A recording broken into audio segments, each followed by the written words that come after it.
Posada, slow roller right side. Beckett picks it up, tags Posada, and the Florida Marlins are world champions. No question about it. I am ready to get hurt again. It is May 17th, 2023. We are 44 games into the season, and the Marlins are 2 games over 500. Who would have thought? Not I, not us. But here we are, and we're going to be talking about it today in a great episode. But before we get into that, let's go through the Rolodex of battered fans on here. I am one of your hosts, Daniel Granada, and I am rocking a Florida Marlins teal hat. For those of you that have been listening, you guys know I've been searching for this hat since the beginning of the year. I went a little bit of a tantrum a couple weeks ago because I couldn't find it, not even in this team store. But Bratton told me where to find it. I went to the game on Saturday, the 40th game. We're going to get into that because that was a horrible game for many reasons. But not only did they have my size, they had an abundance of them. So good job, Marlins. Thank you for bringing it out. I did have one quick question as I go ahead and I introduce Callie. Callie, my understanding was this hat from the 30 years ago, the F was supposed to be a little off-center. But this one is exactly centered. Did they sell me a bootleg? That's I don't know if it's a bootleg, but Oh, maybe no, I know it's not a misprint. bootleg. I know it's not a bootleg, but I thought that it was supposed to be off-centered, like the original, right? I thought that's what they were selling. They were selling the one from 1993. That's what I thought I was buying. When I got home, I was like, this looks like the regular Florida Marlins logo. But anyway, all right, Callie, how the hell are you? I am fantastic. I'm here celebrating a great turnaround in this home stretch from the Marlins. Lots of ups and downs. But as far as my hat game today, in honor of our boy Eury making his debut, got the Pensacola Blue Wahoo's alternate going on. I saw this one. I couldn't pass it up. So I'm 2 for 2 on getting minor league affiliate alternate hats. Also, shout out to the Disney crowd. Got the Raglan Road shirt. Woo! Ooh. Best spot in Disney Springs. Fun fact. I'll be there. Nice. So, speaking of which, I got the Oh, yeah. also. Oh, look at that. I got the 97 classic. Actually, I bought this for my wife. Quick little tidbit. Her dad, the only sport that he followed was baseball. The only team he ever liked was the Marlins. So we went to that museum. If you guys haven't gone to the stadium, the Marlins have a museum, and she saw this shirt displayed, and she remembered that her dad had bought her this shirt. It's like the only sports shirt he ever bought her back in 97. And when she saw it, I got home, and I went on a deep dive online to find it. Found it, ended up being too big for her, so I kept it. So I had there that you shirt go. too. Fun fact.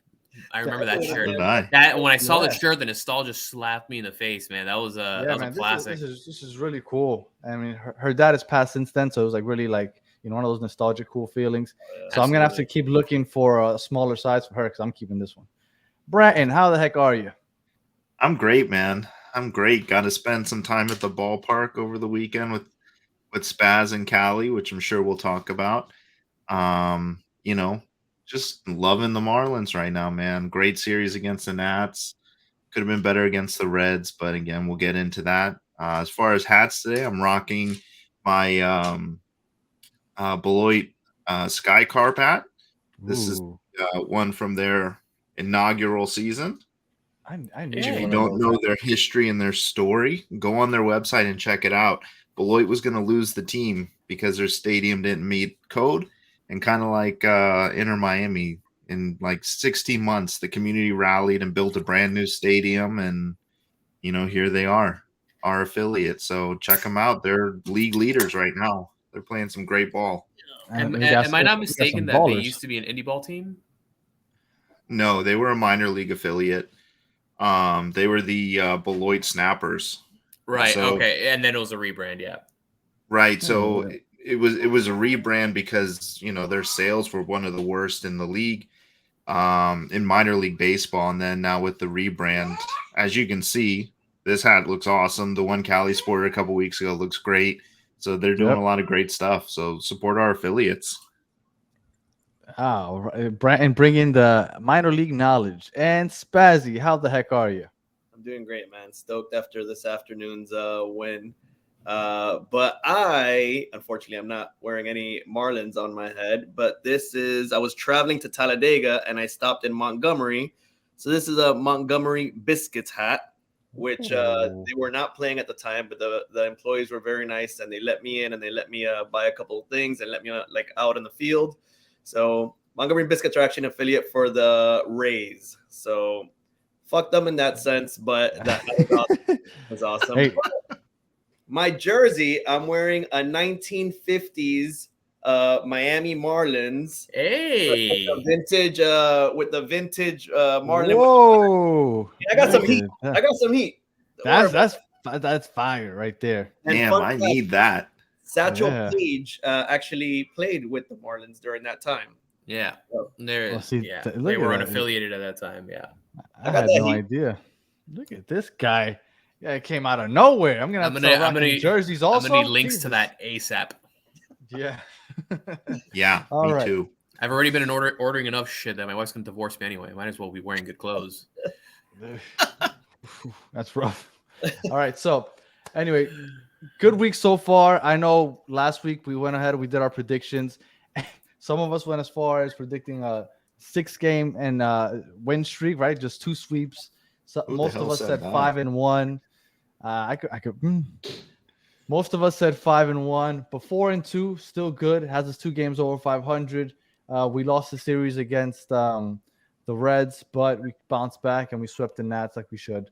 And I mean, it was great. So I guess we'll get started with the very first game of that first series against the Reds. 3/4 of the podcast was out there. It was Eury Perez's debut. And Spazzy, I throw it over to you. What was it like being there at the game for Eury's debut as a major leaguer? So there's already a very, very nice vibe on those Flashback Friday or Throwback Friday. So there's already a really great time at the park.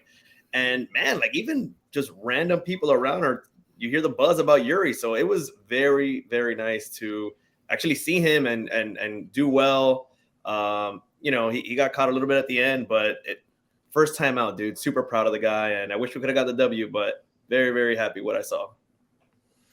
What about you, Brent? Ooh, it was great, man. Being out there and getting to see his debut. I mean, hopefully this guy's gonna end up being a Hall of Famer. He looks all right. Then we can say we were there. But if you guys were at the stadium, you definitely saw us on the Jumbotron multiple times. Callie and I participated in the hat shuffle in the 5th inning, and we won.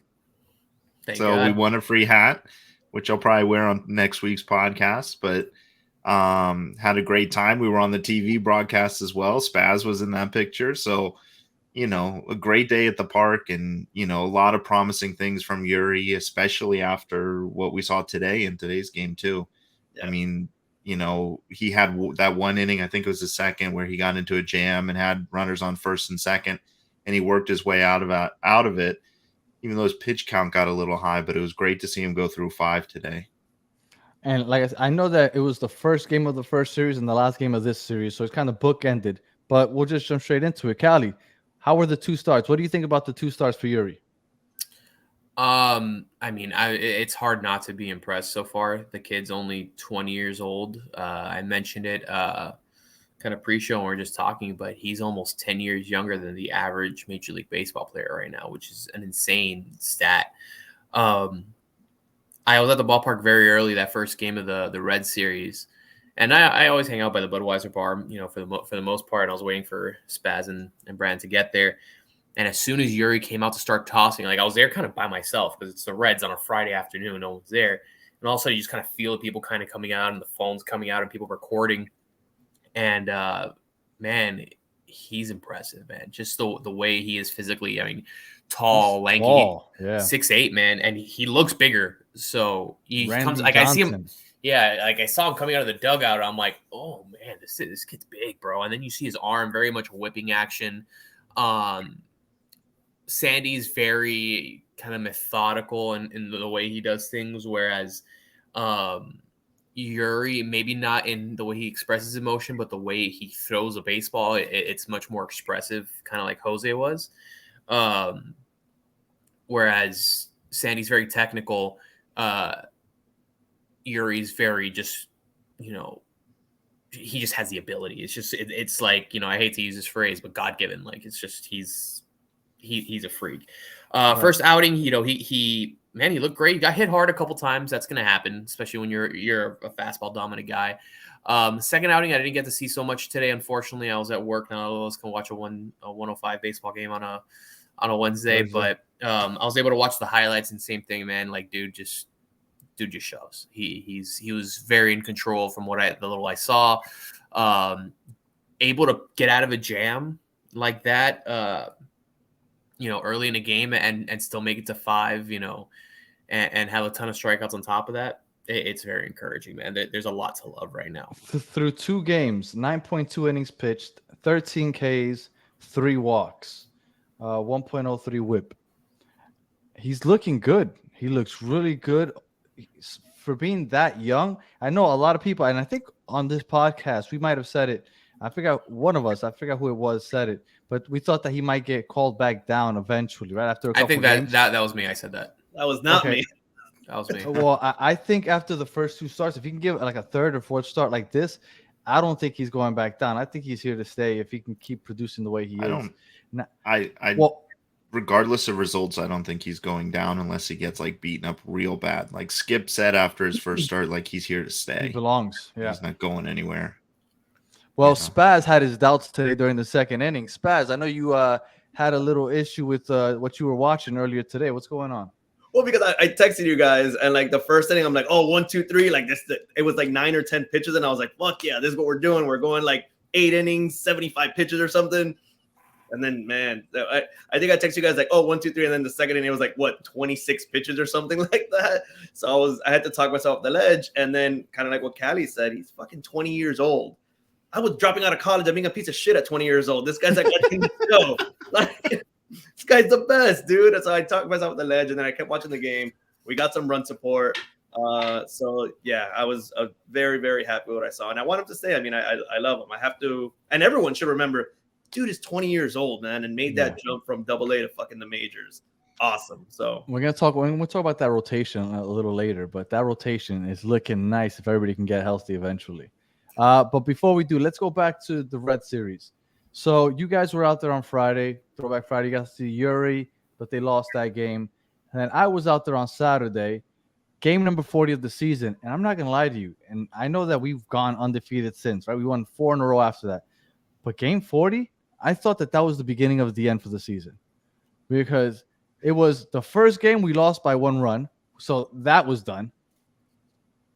To the 3rd out in the top of the 1st inning, I was sitting in right field. I watched Sanchez go and dive for that ball. I didn't think anything happened. All of a sudden, I see that he calls over I think it was Jazz, and I forgot who else, and they started helping him walk off the field. I said, oh, no. I was looking forward to him batting because going into that game, he was the hottest batter in the league for that past week. And then later on in the game, Jazz's dumbass runs into the wall, and he's out. I'm like, Jesus Christ, what the hell? I cannot believe I came to watch Jazz go down, to watch Sanchez go down, and to lose the first 1-run game. I was like, that's it. The fun ride lasted 40 games. It's all downhill from here. But I was completely wrong, and things are looking up. So I just wanted to know, first off, Callie, if you could sum up that Red Series, what would you say? A bit of bad luck. A couple, as far as that first game, just kind of dumb things that kind of went against us, especially towards the end there. Jazz and Sandy going down, that's always tough to bounce back from, because Jazz is like the emotional leader of the dugout, it feels like. And Sanchez, like you mentioned, was one of the hottest bats on the planet at the time he went down. So to lose both of those guys, I was not optimistic for Sunday. But we came out and we won, man, and we've won since with, two of our better players out of the lineup. Despite how and Jazz was playing well too. That's the thing. That's the frustrating part. He'd kind of gone on a bit of a hot streak and he got hurt. Sanchez got on a bit of a hot streak and he got hurt. But that's frustrating. Unfortunately, that's the game of baseball. It happens sometimes. But but yeah, to come back that Sunday and to put it on them and to win like a good baseball game there, it felt nice. Spaz, Red Series. Were you down? Were you in the dumps like me, thinking that the season was over? So kind of like to piggyback what Kylie said, that that's baseball, it happens, but I feel like it happens to us more than other teams. Like, fuck, we're always dealing with this shit.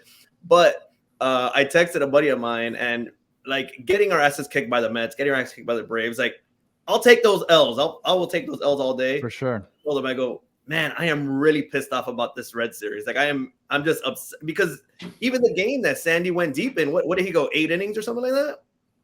He went 8 innings, Yeah. 100-something pitches, and I'm like, all right, we could fucking still do that. No, we fucking lost the game, and I was really, really angry about that Red Series, but I'm glad that we bounced back even after the injuries. So I mean, yeah, I wasn't happy. I wasn't a happy camper about that. Brian, you predicted a sweep of the Reds, and we almost got swept ourselves. How were we feeling? Well, I think the Red Series honestly could have gone either way. Sandy, Skip trusts him, and you can tell in that 8th inning when he got in that jam, Skip went out there and said, "Hey, Sandy, you good to finish this out, or you want me to take you out?" And Sandy said, "No, give me the ball." And it didn't go his way, but I like that relationship building between Skip and Sandy.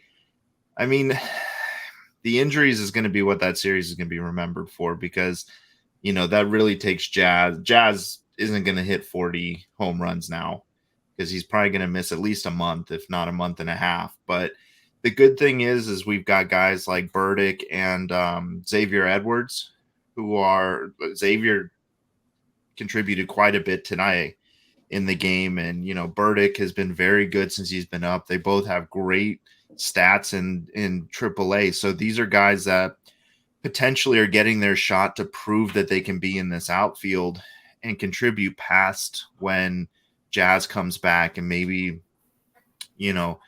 probably creates problems for Skip, because does Avi really have a spot in this team anymore?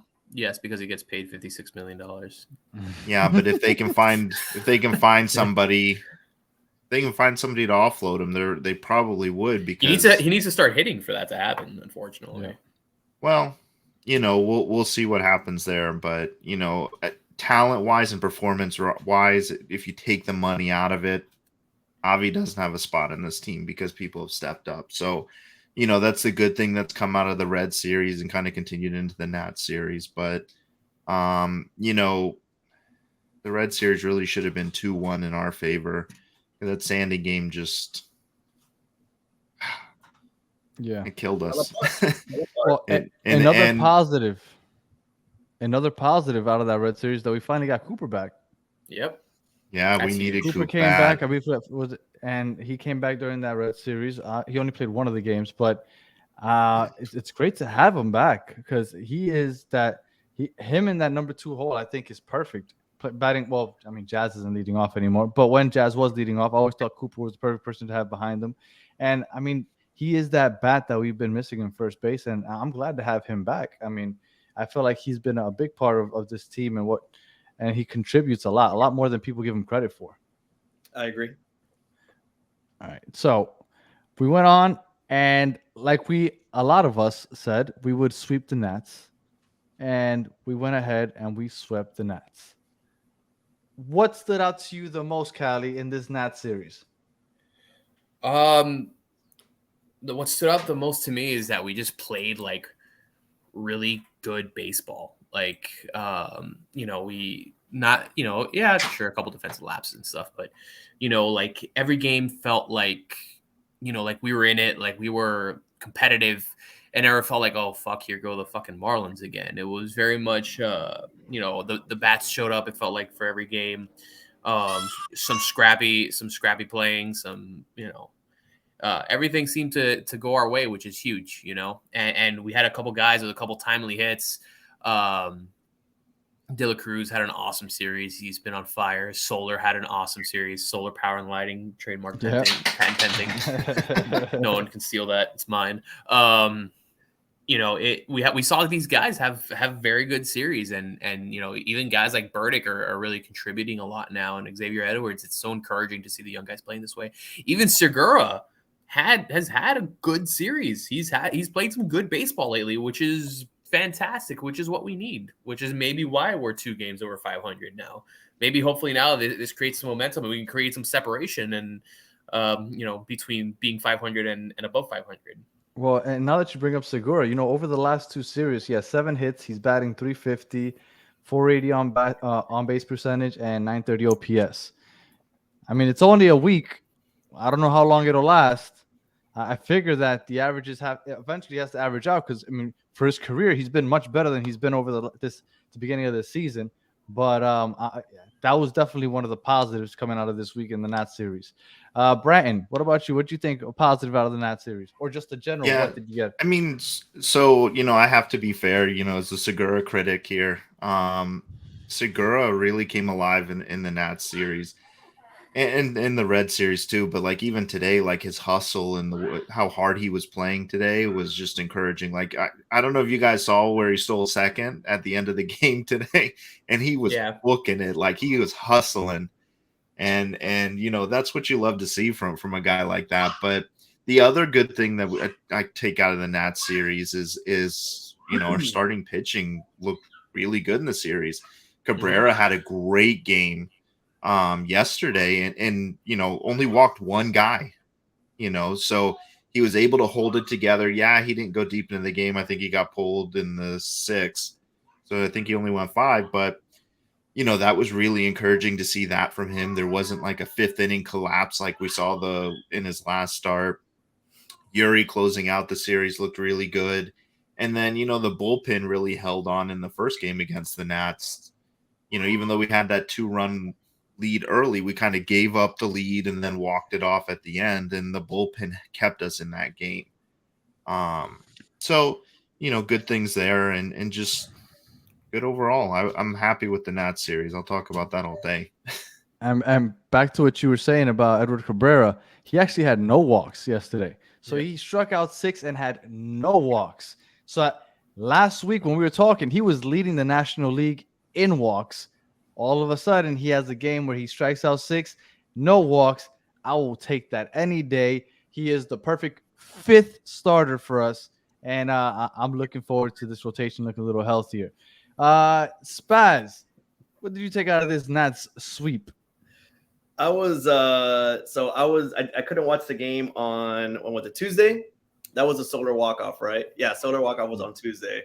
Out of nowhere, my phone blows up with like 6 messages, including you guys, and Cali Solar Power and Light and pending. And I'm like, what the fuck just happened? And dude, 2 outs. I mean, I think what I take away from this is that we got that dog in us. We're gonna fight a little bit. We're gonna hopefully take some wins. So I'm really excited about that. Today's game was pretty freaking cool because we saw Eury again, and we got some runs in. 2 out of the 3 were 1-run wins, right? Yeah, the first 2 were run wins. Today was very nearly that. But I'm excited about this series, man. It's a lot of positives, and I love seeing Segura, do some shit. So I'm really excited. Yeah, we have to talk about a little bit about DLC too. I mean, how can I forget? Sure. I'm an idiot. For sure. You guys, yeah. Well, one of you guys want to take DLC? Because I got the numbers, but if one of you guys want to take that, go ahead, because he has been playing amazing. I mean, he kind of disappeared to start the season, and he does that. He gets really cold and he gets really hot. He got hot at the end of last season. Yeah. Well, and right now he's getting hot at the perfect time because we need somebody to step up with Jazz, and Edwards and Burdick have done that. But that home run he hit, the couple home runs he hit in the series were all really awesome. I think today's was like deep center that he went and hit it to, and it was beautiful. So I love seeing DLC come through like that, and every time I see him come through like that, I just think about how we fleeced Houston in that trade, because I think they got like an inning of major league pitching out of that trade. And I know it's easy to get frustrated with somebody like DLC especially when he does slump, man. But I'm such a believer in him. Like, I don't think I try not to slander any Marlins player, but that guy I just love. And when he's hot, dude. And so I'm super happy to see him do what he's doing.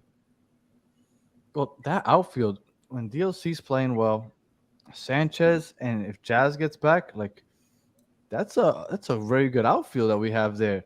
Solar at DH. Again, we're gonna get into the health in a second, but man, like when I think about this team, I think the biggest thing for them right now is health. But getting back real quick to DLC, we record once a week, so I kind of look at the league in general when I come here and look at the stats at a week at a time. Over the last week, DLC, second most hits in the league with 11 over the last week. Most doubles with 4. He had 2 home runs, and he had the third highest average over the last week in the majors with 455. He has been on fire this week. Those 2 series, awesome. And then I didn't want to let this pass without bringing this up. Your boy Solar, Cali, if you guys want to know what he's on pace for, he is on pace for 41 home runs and 88 RBIs. Oof. Oof. Yes, please. Love it. We were waiting for Jazz to hit those 40, but it might be somebody else. And we got to tell Peter. We got to switch up the 40-40 tracker.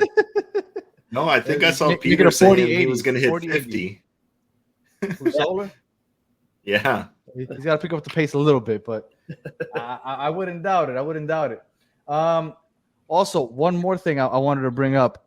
Arise tomorrow marks his 4-year anniversary from debuting in the major leagues. In that time span, he leads the majors in batting average over that 4-year span, which is awesome. So I want to make sure I didn't forget to mention that before we keep going. Well, Indy just picked up his 500th hit. Yeah. Can I? Youngest player to hit 500. Oh, go for it, Cali. So, Luis Ariz currently has a better OPS than Shohei Ohtani, Vlad Guerrero, Bo Bichette, Luis Robert, Mike Trout, Anthony Rizzo, Freddie Freeman, Ian Happ. Has a better OPS than every single one of those guys. And he currently leads the league in batting average with 378. This next closest is Ronald Acuna at 342. Fuck that guy. He's third. He's third in on base percentage, and he's, top. What is it? Well, Spaz, I know you hate Acuna, but I was looking at those stats that Cali was looking at earlier today. Acuna is basically leading just about every significant category. He's a total freak. I respect him. Annoyingly good. It's another level of good. The guy sucks. Yeah, but we would respect him more if he played outside of the NL East. Because I go literally anywhere else, my guy. I know he's good, but when I was looking at the stats, I was like, let me see where Arise kind of ranks. Everywhere I saw, okay, top 5 just about everywhere. Acuna number 1 just about everywhere. Like, listen, Jesus Christ. I know Erling Haaland is really good. I hate the guy. Screw that guy. He didn't do anything in Champions. Whatever. We'll get. Let's talk about something else. Yeah. All right. Oh yeah. And like I said, I look at things 1 week at a time. Who do you think led? Oh, I'm sorry. Second in the majors, but obviously a Marlins player in the league in strikeouts over the last week. As a hitter? Yes. Second in strikeouts in the league, in the major leagues. Hampson? I didn't even think he played enough to do this, but he played every game of the series. Not Hampson. The last 2 series. No, it's not Hampson. Joey. Yeah. Who was it? Joey Wendell? No. Nope. Stallings? Fortes? Nope. All right, we're striking out. It was Peyton Burdick. Oh, shit. 11 strikeouts over the last 6 games. Yeah, he's going to do that. Well, I when I saw that he was up there, I was like, this doesn't even make sense. He didn't play all 6 games. Like, did he really strike out like every at bat? But no, he did play all 6 games because he came in and subbed in for was it for Jazz or for Sanchez? For one of them. Cali is such a Burdick apologist. That's just baseball. That's me. What are you You're in? getting me and Callie confused because I'm the one who went on here and said that Burdick was the new Cody Ross. What are you? No. Yeah, there you go. That it was you. Yeah, I was like, that Cali was is not the, me. Cali is the Jazz apologist. There you go. I'm the Jazz and Solar are my guys. Then it's And just to be clear, Jazz has missed 5 games all year. The Marlins in those 5 games, 5-0. all right. So All right. There is something I wanted to bring up to you guys. I forgot to add it in the show sheet when I sent it to you guys, but I do want to get your opinions on it because I think that there needs to be something done permanently. Fortes, Stallings. I think it's time for Fortes to get the majority of those games. I'll go to Cali first. Do you think there's a reason why Stalling gets so many starts? More experience, probably. I think Stallings does call pretty good games. Again, he caught every single one of Sandy's starts last year for his Cy Young year, you know. So when you have something like that within a clubhouse, you know, you're the guy that pitchers want, and pitchers usually have a say in who they want, you know. And then after that, it's a rotation, you know. I like Fortes better than Stallings, but With the bat. I think in general, I would say Okay. I think, but while both of them have not been great defensively this year, Fortes I felt like started off very strong defensively, but it's becoming more and more apparent that we have kind of a gaping hole behind the dish, which is bad. The one common denominator that every World Series team that has ever won has is that they have a great defensive catcher or a very good defensive catcher. And we don't have one of those. And not that we're going to win a World Series anytime soon, but you know that's a cornerstone for any franchise. I don't think we're going to spend on a catcher for what it's worth. So you got to hope like Will Banfield or someone that comes up through the system and performs. But yeah, it's not looking great behind the dish. Gun to my head, I like Fortes better. I think he's played better. Stallings can't hit. He's he had this incredible streak of like no pass balls, and he's had like 4 already this year, which is bad on the big league level. So yeah, it's Spaz. Yeah. Stallings or Fortes? Give me Fortes all day long, dog. Just like what Kelly said, like he caught Sandy, in his Cy Young year, and he does very well with certain pitchers. I will say, and it's obvious. But no, man, I think Fortes just gives us more overall. And it's funny, the other day somebody was complaining on Twitter about Stallings, and I was like, I'm sure he's a nice guy. He looks like a nice guy, but I just think we need Fortes right now. And if he's okay. And the thing with catchers, right? It's like there are a handful of very good hitting catchers in the league. Like there's the JT Realmutos, Aldi Rushmans, like Salvador Perez, like those type of guys. And then there's like a pretty significant drop off in terms of offense. But I can live with a catcher hitting $180 if they're a monster behind the dish and the rest of the team hits really well. Yeah. But we have none of those three. Like we check none of those boxes, unfortunately. We don't have that luxury. Well, like you said, you could deal with a catcher batting 180, which I get. If he's a great defender, I get it. But let me tell you, Nick Fortes batting 210. Jacob Stallings 123. Yeah, hitting wise, it's not close right now. Yeah, although Fortes isn't hitting great either, but no, he's not hitting great, but significantly more, 100 points more than Stallings. He has a home run. He has 2 stolen bases. Fortes literally has 2 stolen bases. He had one today. He's giving you something while he's on base. Like I'm with Spaz. I'm with you. I would go Fortes if possible. Bratton, Spaz or Fortes. Fortes or Stalling. Actually, I'll take Spaz over. Yeah, I'll take Spaz over him also. Yeah, exactly. No, I would take Fortes hands down. Just what he brings to the table offensively. And I think he's performing just probably a little bit better than Stallings defensively right now. So I would take Fortes. And, unfortunately, the Marlins don't really have a lot of catching depth in the farm system. So there's really not a whole lot of people we can bring up. And so For the foreseeable future, I think we're stuck with both of them. But if Fortes is catching the majority of the games, and if Sandy wants Stallings to catch for him, that's cool. Give Fortes a day off every 5 days, but give Fortes the majority of those games. I agree. That game I went to on Saturday against the Reds. We were down a run. It was the bottom of the eighth. We had one out, and we had a man on first and second. Stalling was up to bat. At no point did I think he was going to do anything productive. And unfortunately, he was in the 8 hole. So following him was Wendell, another guy that wasn't going to do anything. And there went the game, basically. So it's frustrating when you have these guys at the back of the end of the lineup and you need a hit because you know they're not going to pull it out. All right, so we're all in favor of Fortes. Will that happen? I don't know. But, man, seeing Stalling out there is rough.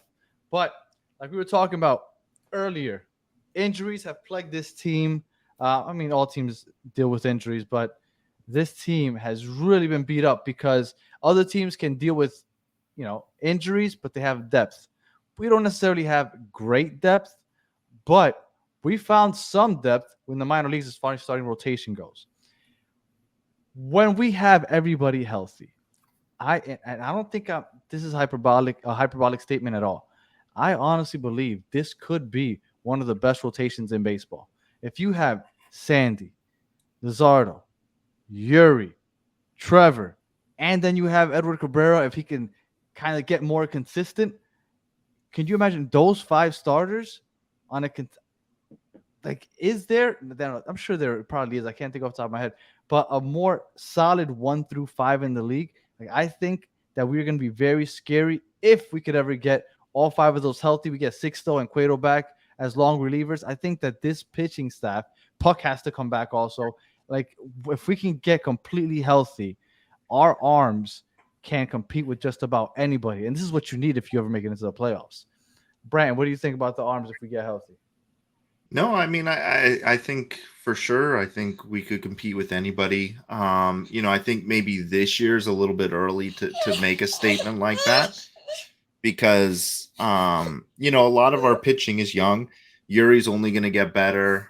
Braxton needs to kind of find a little more consistency. Same with Cabrera, and Trevor Rogers just needs to kind of get back to where he was last year. But when you look at the depth that we have in the whole system, we probably have the best outlook as far as starting pitching in the league because, our guys, yeah, they're all hurt, Myers and guys like that. But you look at a guy like Monteverde in Double-A who had better stats than Eury and didn't get the call up and just won 2 more games in the same time Yuri's been up. We have a lot of promise. And so, yeah, I would say we probably this year, we definitely have maybe a top, if they're all healthy, maybe top 5 rotation. I don't know that they're the best yet, but one of the stats that I thought was really interesting is they showed the top 5 hardest throwing NL pitchers, and 3 of the 5 were Marlins. It was Sandy, Eury, and Luzardo, and Edward Cabrera I think was in the top 10. So there's a lot of talent there. It's just it's finding that consistency that worries me. So I don't know that this year's the year to say, yeah, we're going to be the best, but I think down the road, it's not out of the realm of possibility that the Marlins have 2 or 3 aces in their rotation. And when you get into the playoffs, all of a sudden that 5-man rotation becomes a 4-man rotation. So one of those arms moves to the pen. I think that this team has such an amazing outlook as far as for pitching. What do you think, Callie? I think Braxton Garrett isn't getting enough love, quite frankly.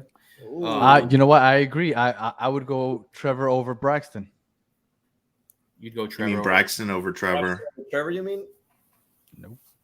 You go Trevor over Braxton? Okay. Gun to my head today, I think I'm taking Braxton over Cabrera, if I'm being honest. One good start doesn't save him for me. But it's we have one of the best rotations, I think, in terms of talent. I don't think the numbers will match it just because I don't think they'll get the run or defensive support that they need. a lot of the times, which is why we're floating around 500 right now. But down, what's encouraging is that, Sandy's in his 20s still. He's getting up there, but he's still young. Lazardo's, he's kind of in his prime right now. And then you have young guys like Eury, Trevor, Cabrera, and Braxton. So the future looks very bright. Monteverde. Monteverde. Do we hold on to all of them? Because I could see that's exactly what I was gonna say. It's like, what track record do we have that those guys are gonna get paid and be Marlins long term? I think Sandy has a very controllable contract, but after that, I don't think he remains a Marlin. Same thing with guys like, Lazardo will probably, I think he's a lifer here now at this point of his career. But Trevor, Braxton, like, do we pay all those guys down the road? I don't think we do. We have no history to support that. So I think we need to enjoy while it's here, when those guys go off to pitch for clubs that will actually pay them, and we got a bunch of little Pablitos sprinkled around the league, and they come back and beat us every year. That's that'll be it. Well, I think one of the things too is like, okay, so maybe we don't hold on to all of them, but I think the organization can realistically pick 3, potentially 4 of them now and sign them up. I've seen people kind of calling for the Marlins to do what the Braves did and lock up the rotation on these 7-8 year deals now, so that we control them and can move on. Like, people are already calling for that type of thing with Eury, which I think is a little early to do, but something like that could work with a Eury, could work with a Cabrera, could work with a Garrett. And if you lock those guys up long term, and maybe Trevor Rogers moves on, but we have the depth in the minor league system to bring somebody up to be a 4th or 5th starter. So I think it's realistic to think we can lock at least 3 of those guys up long term. The pitching staff, like I said, I think has been good. I was surprised to see that we've given up the 4th most home runs in the National League. That is our pitching staff, which I didn't realize that we had given up the long ball so often. I think it's because we have so many fastball dominant guys. Yeah, when you make contact, yeah. And on top of that, it's now with the pitch clock, it kind of takes timing out of the equation for the hitter, right? So, pitchers can't hold it on you anymore. They can't change their looks up. They can't, by 8 seconds, they have to be engaged and looking at you. And, before the clock strikes 0, they have to be through their motion. So that takes away an aspect of timing from a hitter's perspective. So if you're sitting dead red fastball on a guy that is pumping 98, 99, you just need to get the barrel there on time. Not to say that hitting a 98 mile an hour fastball is an easy thing to do, but if you have an idea of when it's coming and when to get going, it's a little easier. It's marginally easier to connect, and at that velocity, and as strong as these guys are, you just need to get the barrel there, and science is going to do the rest. Last week, Callie was pointing out that our starting pitchers was doing the bullpen no favors, because we had the bullpen. Our bullpen was number 1 in innings pitched in the league coming into last week's episode. I checked this week, we are now 3rd. So either we had I forget what the Reds were one of them. I forgot who the other one. So either those teams went to the pen like in the 2nd inning and then just completely passed us that way. But I think it's more of, we had some good starts. Eury went 5 both games. We had Sandy go, was it 8? So I think that our starting pitchers are finally going to start helping out this bullpen, because, like we said, we were running them into the ground, and we need those arms to all get some rest. Now, back to the bats, the starting lineup. When we get healthy, as far as our bats go, Jazz in the outfield, Sanchez in the outfield, DLC in the outfield, Solar, DH. Then we have Cooper back finally, Arise. Now, if Segura is hitting consistently, I think we're happy with him.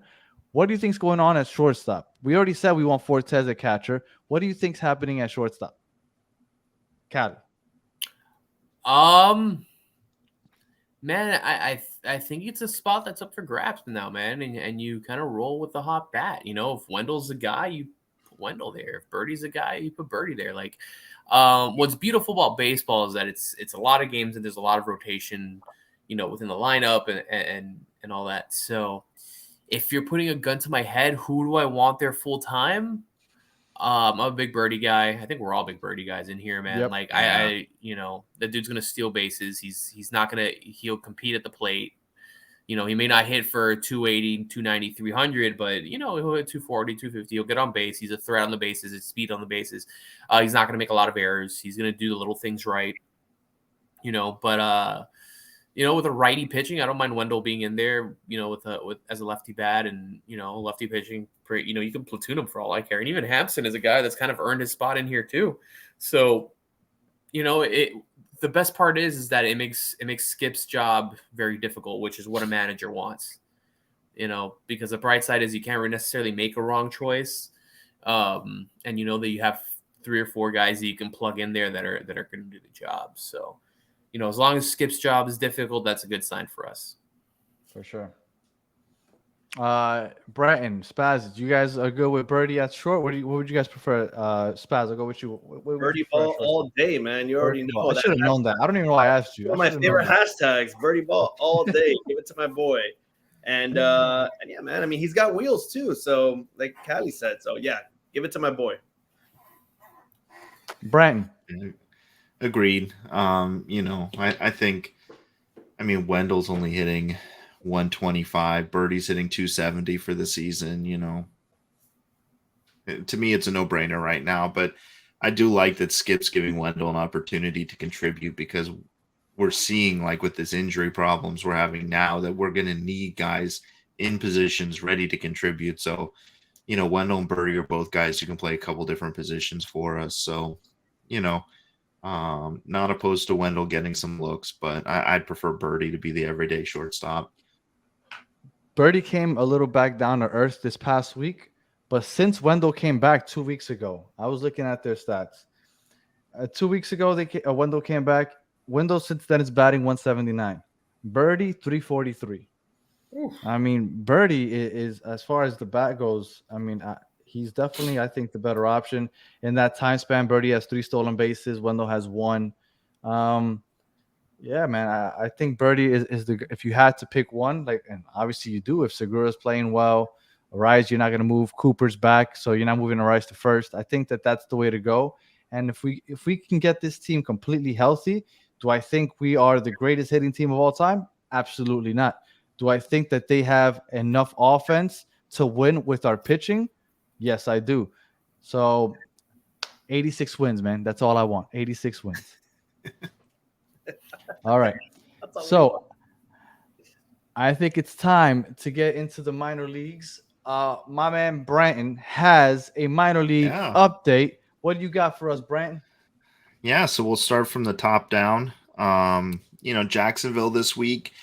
Most of the guys that I was going to highlight for this week have been called up. Burdick and Edwards are the leaders for hits and RBIs, and runs generated for AAA. So they've had some problems replacing those guys. They went 1-5 in the last week. They're 5th in the league in their division right now, so not great. But some guys to keep an eye on. Jair Encarnacion. He leads the team in RBIs with 30, and he leads the team in hits with 40 hits in his limited at-bats. So that's a guy, he plays right field, to keep an eye on if our injury concerns continue or Burdick and Edwards don't continue to perform. He could be an option down the road. Didn't he play in the majors already last year? Didn't he get called up? Yeah. He's not a guy who's never played in the majors before. He did get called up last year, but there's a little more promise with Edwards and Burdick, in my opinion. So I think that's why they got the call. There's more of a long-term thinking there, whereas Encarnacion, I think, would give us production right away, but I don't know that the long-term upside is there, but we'll see. Another guy, Anthony Maldonado, reliever for AAA Jacksonville. He's 4-2 with a 1.93 ERA in 14 games in 18 innings pitched. Looked really good this week in a couple of appearances, so he could be a guy that, if we continue to have bullpen issues, might get the call. But one thing to kind of keep in mind, and if you watch any Jacksonville games, the bulk of our talent, especially long-term talent, isn't in Jacksonville right now. The team to watch, and I find myself, I think I've watched every game they played the last week. is Pensacola. They're exciting. A lot of our pitching depth is there. We talked about Monteverde, who's 5-0 with a 1.29 ERA in 7 games this year, 42 innings pitched, only 18 hits, and 57 strikeouts. And opponents are only batting 130 against him. Eury deserved his call up. He's got the higher potential upside. The guy's only 20. Monteverde's 25, but I would not be surprised to see him get a call at some point this year. He's phenomenal, looking great. Victor Mesa Jr., center fielder, is another guy I think we may see, probably more likely to be a September call-up. I don't think we bring him up now in the outfield.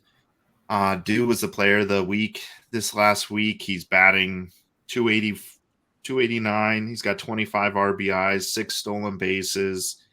He walks a lot. He's got 12 walks already. Like, really good guy, sees the ball well, hits the ball well, good fielding center fielder. His brother just got the call to move up from Pensacola to Jacksonville. So don't get them mixed up because they're both Victor Mesa. So that's a fun one. What the hell were their parents thinking? One is Victor Mesa Jr. Mesa, yeah, and Victor Mesa Jr. So if you go on Pensacola's website, they've got them both listed as Victor Mesa. So don't get confused. They at least spell Victor differently? No. It's just one is Victor Mesa Jr. and the other one is Victor Mesa. Yeah. So both good players, both have potential. I don't know why this is confusing for you, Danny. Because usually it's a Victor Mesa Jr. and a Victor Mesa Sr., right? It's the father and the son. I've never heard this for 2 brothers. It was a first for me too, and that's why I wanted to call it out because it's wild. it is. It's very interesting. Hold on, wait. I did want to get in here because Brenton, when Monteverde gets the inevitable call up, dude, we're doing it big at the ballpark because you have been like all over this. Yeah. Dude. You've been all over this guy. So when Monteverde comes up, we're gonna do it big. Popping bottles at the recess lounge. We're gonna do it. Yeah. Hell yeah. Sounds good to me. Callie, the 4 of us will be there this time. Yeah, We'll be going crazy for the guy. I sure hope so.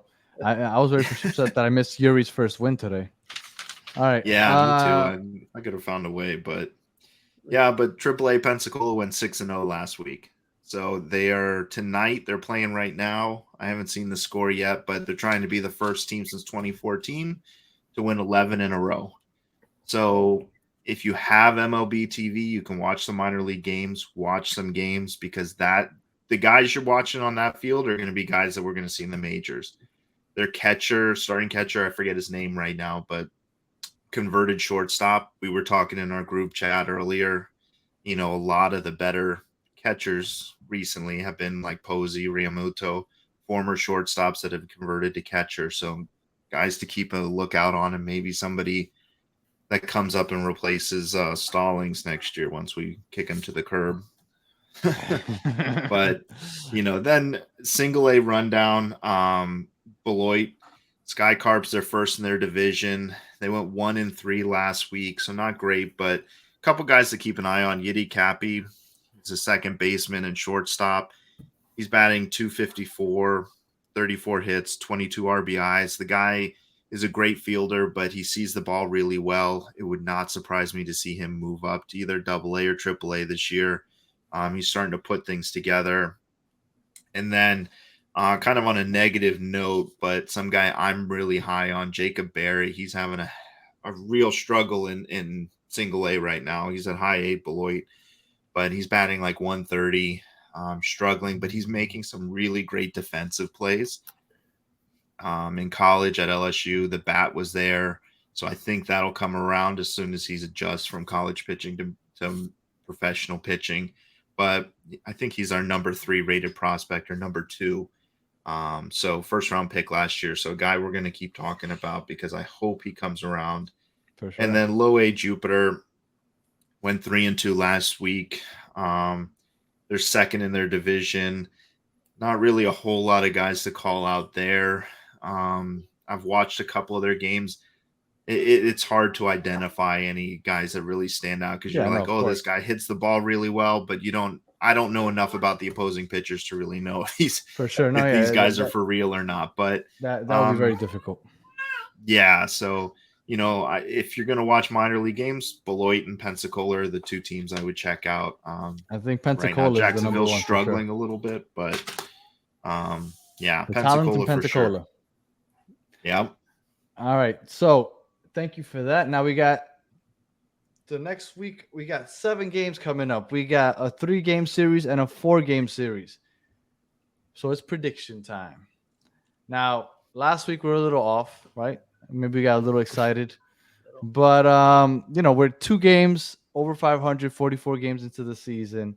So I mean, I think it's reasonable now that our pitching is starting to pick it up again to have a positive outlook, especially on this season, coming up against another 2 opponents that are both under 500. So I'll start with you, Spaz. We got 3 games up against San Francisco. Those are going to be late night games. So if you want to stay up late watching them, 10 o'clock starts for some of them. And then we have 4 games against Colorado where the ball flies out. So solar power, here it comes. What are we thinking, Spaz? I think we take 2 out of 3 for the. Actually, no, we sweep the Giants and we take 2 out of 3 from Colorado because that altitude is going to help us out somehow. Have you guys ever been to the San Francisco ballpark?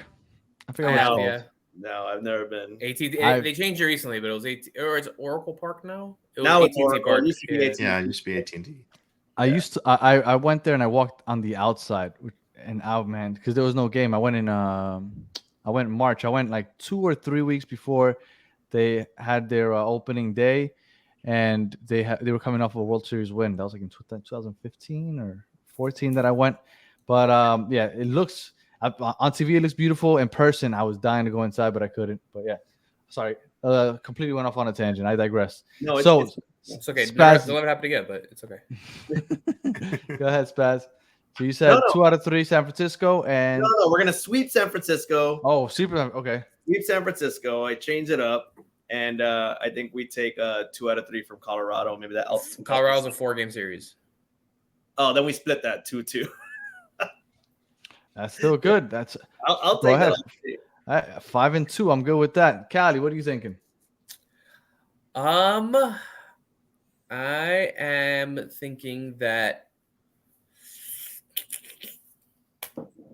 I think we struggle against San Francisco. Whoa. Yeah, they're a team that they're not bad at hitting the baseball right now. They're top half of the league in OPS. They have a lot of home runs. They're top 5 in the league in home runs. We're a team that gives up a lot of home runs. Don't love that recipe for success. I am much more. So I'm going to say we take 1 of 3 from San Francisco. Colorado, I think we do 3 or 4 for a team that plays at Coors Field every day. They don't hit a ton of home runs. They're actually bottom of the league. They're 4th to last in home runs, which if you're in the most home run friendly park in the country and you're in the bottom 5 in home runs in the league, that's not a good thing. So I think 1 of 2 against San Francisco. I think we take 3 or 4 against Colorado. So 5-8 on the 5-3 on the series, or 4-3 on 4 and 4. Yeah. 4-3. Sorry, I'm not a math guy. Social science guy.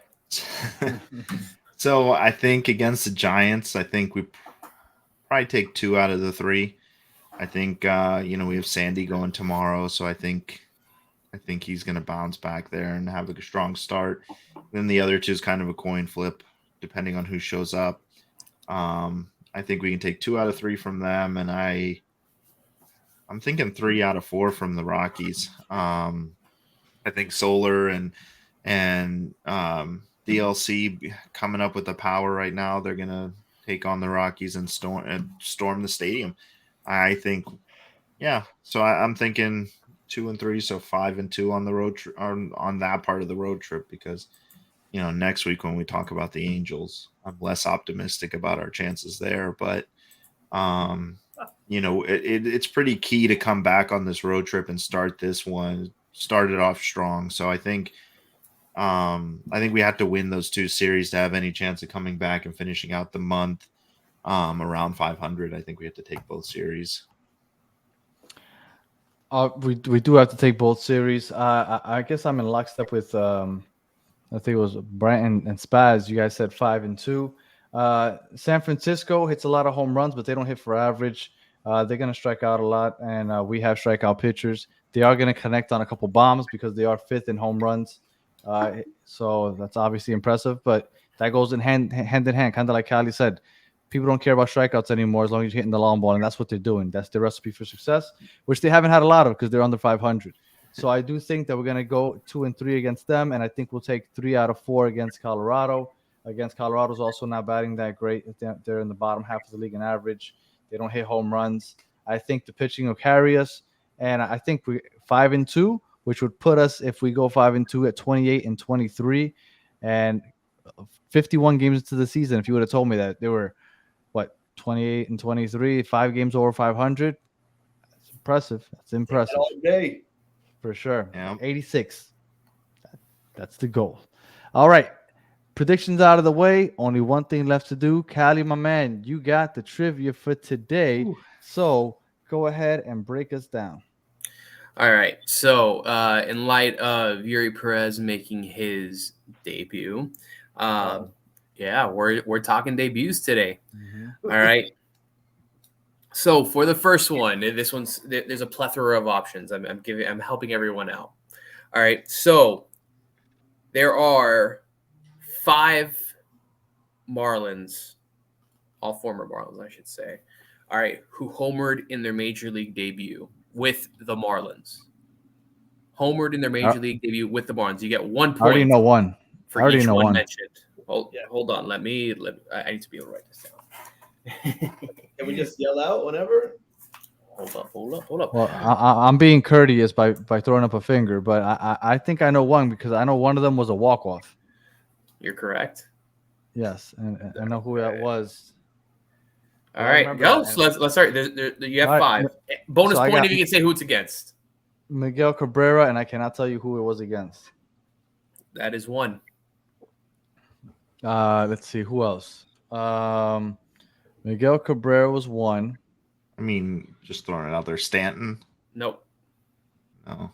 Wait, is this a debut with the Marlins, or is this just like an MLB debut? No, Marlins. MLB debut. Okay. MLB debuts. Yes. Oh, I thought. Yeah, because I was going to say Paul LaDuca because I remember he homered in his debut. Well, he didn't. It wasn't his MLB debut, but he homered in his debut. Dan Ugla? Not Ugla. Ugla also didn't make his major league debut with the Marlins. Yeah. With the Reds. Fun fact. You know, that's not my wheelhouse. Do inside the park home runs count? In their major league debut, it would, but there's not one in this. No. Oh, Bonifacio was already a pro. That's all I got. I got Miguel Cabrera. Pictures and very easy. This is fucking hard. It's not that hard. 2 of them happened. 2 of them happened very recently. Yes, I know because 3 of them happened very recently. Actually, I remember seeing 2 of them happened last year. I remember seeing that's some guys debuted and hit home runs, and I remember I thought to myself, "Oh, I remember Miguel Cabrera did that one time," but I can't remember who it was that did it last year that made me think that. Okay, I'll say this: there's 2 that did it last year. Jesus Christ! No! I see everyone fucking googling shit. Don't fucking do that. Ain't nobody googling. Hands are right here, man. If I was Googling, I would have already had an answer for you. All right. Well, I mean, for the sake of the show, I guess we can't go too long, but give me 1 second. Let me give just one more thought. Brother, I don't know. All right. No, yeah. So we're throwing in the towel? Is it Yelich? Not Yelich. No. All right, so the most recent ones, 2 of them that happened last year. One was Joe Dunand against the Padres off of Sean Manaea. The second one, Gerard Encarnacion against the Mets. All right, before that. Oh, that's right, and it was a grand slam. It was a grand slam. Before that, Isan Diaz versus the Mets in 2019. Oh my God! That one I thought you guys would get because if you guys were watching the broadcast, they were interviewing his parents. Yeah. And as they were interviewing him, he went yard off of Jacob deGrom. Yes. All right. Before that was my boy, and I was there in person for this one. Jeremy Hermida hits a grand slam to walk it Oh, up. I was there St. Louis too. Cardinals. Oh, And then the last option would be Mitch Leiden versus the Cubs in 1993. Yeah, God, I was there for This Hermida. was like super hard, man. That was not super hard. Two of them happened last year. You're going to tell me that's super hard. Bazza, you and I just suck. The Encarnacion one I should have known because they literally talked about it on the We podcast just talked today. about Encarnacion too. Yeah, no, that one should have been easy. I fucked up. That Yeah. should have been. Yeah, Yeah. he hit I will that say- grand slam. The Citi second Field. one, the second one is going to be a little tougher. So, who was the first Marlins player to earn a save in their major league debut? I don't think you guys ever get this one, to be honest. Leo Nunez? No, Al Leiter. no. Al Leiter was not a closer. Got it. Early days, Nope. baby. Coño. No. What's his name? I Bro. wasn't watching the Marlins back then. I have no idea. Oh my god, I forgot his name. Spazzy, get it out, baby. If you're thinking it's Trevor Hoffman, it's not Trevor Hoffman. No. Did Trevor Hoffman get to play at all for them? A little bit. 1 year, half a year, something like that. Yeah, I can't. Brian Harvey, 1993 against the Wow. Dodgers. I would Bro, I have haven't never heard got that. the name. Okay. All right. Now, to debut Marlins Park, who was the first Marlin to hit a home run in Marlins Park? Gary Sheffield. No. No, What? bro. In Marlins Park? Oh, Marlins Park. My fault. Yes, I thought you Marlins were Park. throwing- If you want. He went by okay. the name Mike Stanton at the time. It was not him. Yelich. No, we're in the right years. We're not the right guy. No, I will tell me, say Jose, did Ozuna? Jose Reyes ever hit a home run? it wasn't Jose Reyes. He did hit a home run here, but it wasn't Jose Reyes. It was an infielder though. Emilio Bonifacio. It was not Emilio Bonifacio. Some people would argue he had a Hall of Fame career, but definitely in the Hall of Very Good, and that helps you a little bit. Oh, very good. Oh yeah, it's this guy. Hold on. He went The to catcher? He went Not to a the catcher, Red Sox. infielder. Yeah, he went to Hanley? the Reds. Hanley Ramirez. It wasn't Hanley. Nope, All right, so we've eliminated just about everybody. Omar Infante. God. Okay. All right, and lastly, this one's going to be easier, kind of, I hope, for you guys. All right, so Eury Perez had 7 strikeouts in his major league debut, the most since Jose Fernandez. How many did Jose have in his debut against the Mets in 2013? Strikeouts? 8. Yes. 8 is the correct number. Oh. Fuck. Go ahead. Was that Danny? I didn't. Yeah. Danny, I was yeah. lightning. All right. So That's Danny trivia. wins this. Look, I need know to Rico. in the basement. I need to take it easy on you guys with trivia, man. I come up with these thinking like maybe I'm being too hard. So me and Danny are currently tied in the lead with 5, Spazzy with 3, Brian with 2. I would love I have for 2? some of You our have 2? Damn. The biggest dummy's not in last place. This is awesome. some of our No, he is listeners in to last go ahead place. and tell us if they were able to answer some of those, because I have a feeling that anybody listening would have had a hard time with some of those also. Yeah, we got to take a poll. See if they thought it was easy or not. We'll do that tomorrow. I need to. No, I what guess we should do next I- episode, we should throw them up on Twitter like as a poll before we post the episode and see how the fans do that's a good before idea. we'll compare how the fans do to how we do. Oh, At that's the a end good of next idea. We'll do episode. that. But wouldn't we find out the answers then before? Yeah, we can't do that. That's. and Well, we people are wouldn't. going to Google them also. We'll What figure we it. do is we record the episode, then we post a Twitter post, and then Okay. we post the episode. Still got your Talk about bunch this of cheaters. outside of the Bunch of podcast. cheaters. Oh yeah. I don't even know. All right. Well, if you are still listening, we appreciate you for sitting with us for an hour and 10 minutes, just about. Marlins 2 games over 500 halfway through May. It's a beautiful thing. 86 is the goal. Just keep swimming. Anything else for the people, Cali? Solar power and lighting, patent pending. Bratton. Late games this week, guys. If you can't fuck watch the that. late games, watch the farm system. And Spaz. I have you for the farm system. I'll be staying up late with the fish, and I'll be texting you guys at 1 a.m. when some awesome shit happens. So be on the lookout for Yeah, that. I'll be up. I'm just gonna watch farm games and the big team. I'll probably be up also. All right. Well, we appreciate you guys sticking with us for an hour, 10 minutes. We'll catch you guys next week when we're hopefully celebrating being 5 games over 500, which would be awesome. Till then, Hell yeah. just keep swimming.